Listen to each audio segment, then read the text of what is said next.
Out in a minute. Hi, everyone. Welcome to another She Says with Serena. I'm still lovely host Serena. Tonight we have a special guest joining us via phone. You're not going to be able to see her, but you're going to be able to hear her. So, caller, what is your name? Angela. All right. Welcome, Angela, everybody. We're going to be asking Angela a few questions about self. So, Angela, what were you diagnosed with? Paranoid schizophrenia and PTSD.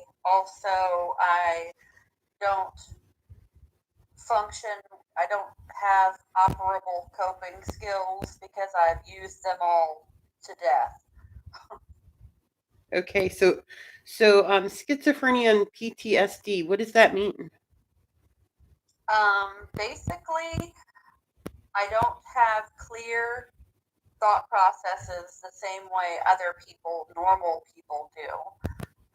I'm also extremely paranoid, so I am preparing for the apocalypse at all times.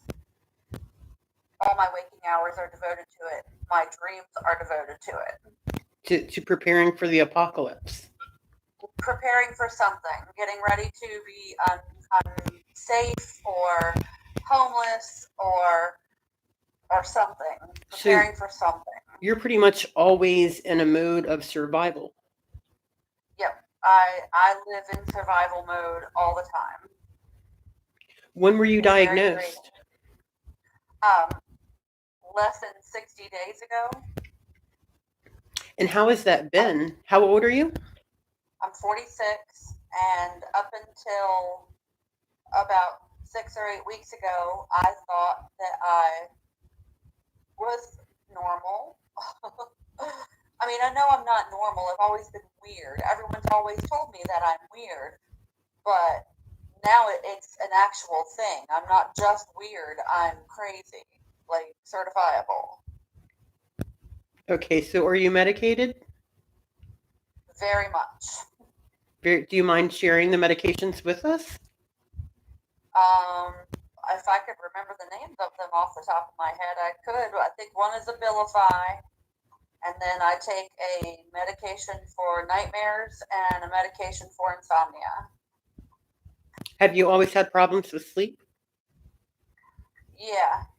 I've in the past I've stayed up. The longest I've stayed up is about 4 days, Wow.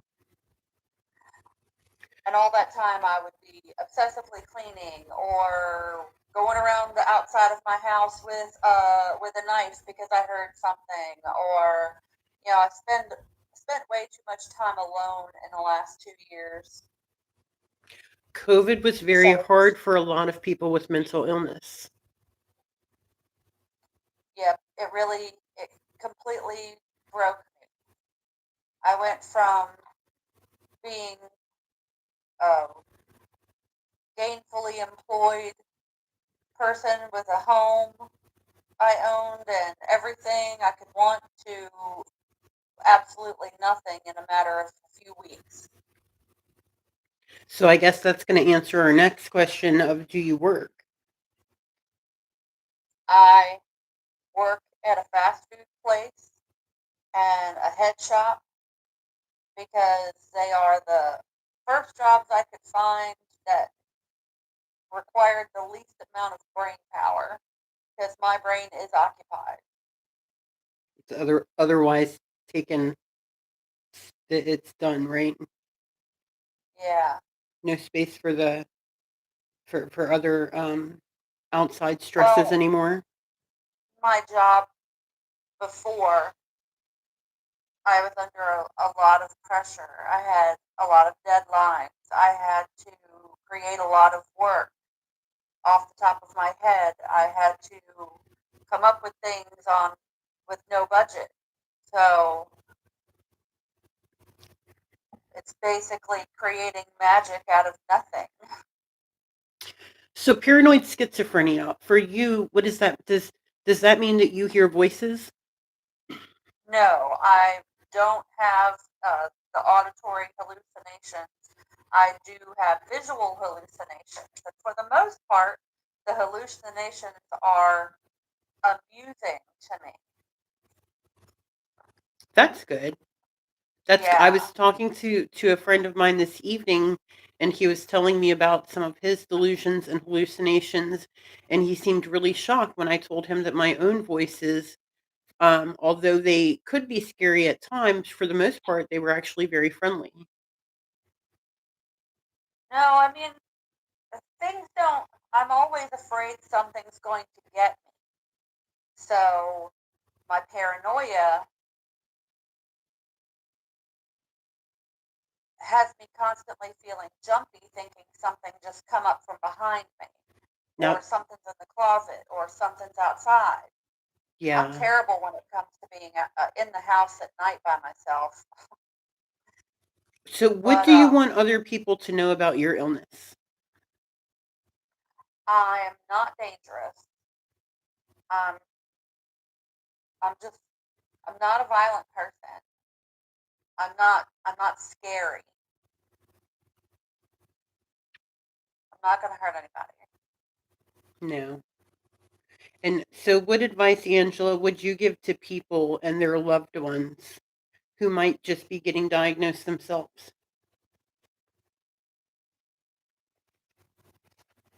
It's going to take a very long time, and it's going to be mostly unpleasant.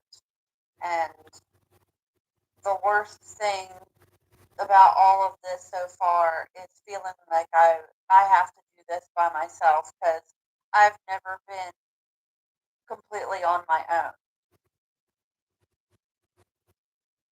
Support is so important for those of us with mental illness to have a good support system. And it's really, truly hard to find that because part of the problem is that with our mental illness, it causes us to do things that isolates us from those that we love and those who love us. Yeah, I've alienated myself from about 99.9% of the people that I knew were associated with. That includes my coworkers, my family, my friends. I'm I'm basically on my own now. Well, we're going to send out some good vibes, and those of us who pray are going to pray for you that that changes with time and that people come around and that you get the support system that you deserve. And we want you to know here from She Says that you are worthy of that, and you folks at home, you are worthy as well.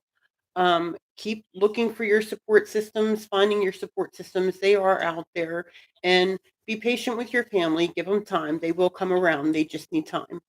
You guys stay safe out there. Have a wonderful evening, and we'll see you next time on She Says with Serena. Don't forget to like, share, and subscribe.